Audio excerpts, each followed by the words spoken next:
God Talk Unfiltered. My name is Vanessa. I'm from Washington, D.C., and I'm here the next 3 days with my friends and colleagues in the back, Arthur Butler and Jacqueline Coleman. So we're welcome. We like your town so far. I'm going to tell 2 jokes and a theme. I don't know exactly how it comes together, but I think it will.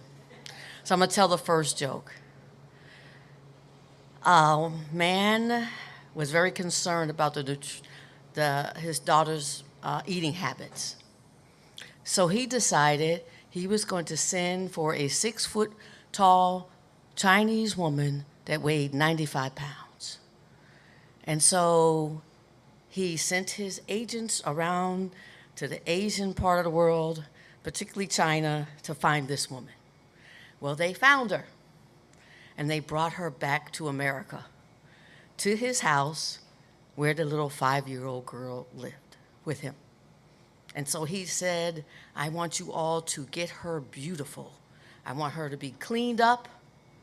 I want her to have makeup on and her hair done and everything. And so they did that, and they had not dressed her yet. They put her in a robe. Remember, I said she's 6 foot and 95 pounds. And so he asked his daughter to come into the room, and he said to the woman that he brought from China, could you open up your robe? And so she did. And he said to his daughter, see what happened to you when you don't drink your milk? Y'all didn't think that was funny? I did. I thought that was funny. The reason why I think it's funny is because it's the only joke I can remember. Okay? Yeah, and so that's what I'm haunted by. And it was told by my first husband. He died from AIDS complications in 1994. His name was Wayne, and he was a jokester. And he would tell the weirdest jokes. And that was a weird joke to me because I had suffered a lot of childhood trauma, particularly sexual trauma. So my mind went, when it got to the point where she had to open up her robe, I was like, oh no. What are you trying to do here? What are you telling me? And so when he did the line about the milk, it kind of made me laugh, but I was still very nervous about this joke. And so and it had a lot to do with my past experience, my childhood experiences. And so not only did I have my own personal trauma, but I had to watch other people's trauma in my house. And the other person in the house was my grandmother. Her name is Agnes Gibbs, and she really was 6 feet tall. She didn't weigh 95 pounds, though.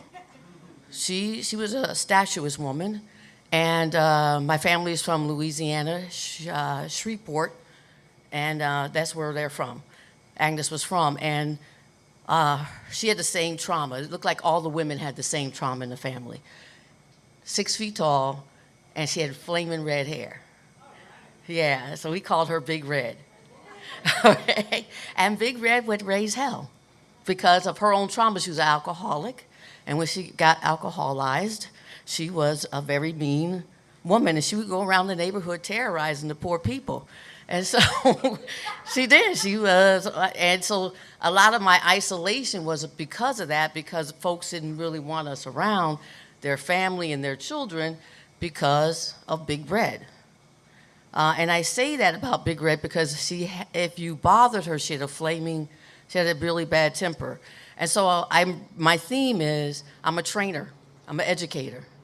But one of the things that happens to me, that is if I'm challenged, Big Red comes out. And so one of the things that I've learned and have grown enough and have done my own recovery is that I'm okay with Big Red coming out. But what I have to do when I know she's getting ready to come out, I have to ask my co-trainer, I need your help. That's a big thing for me because a lot of times I won't ask people for help. So I thank Big Red. I didn't like Big Red all my life, but I thank her today because she's a part of me and I have to accept that part. So I'm going to close with a joke that I do remember. I now remember a second joke. And my second joke is this. Guess who I saw today? Everybody I looked at.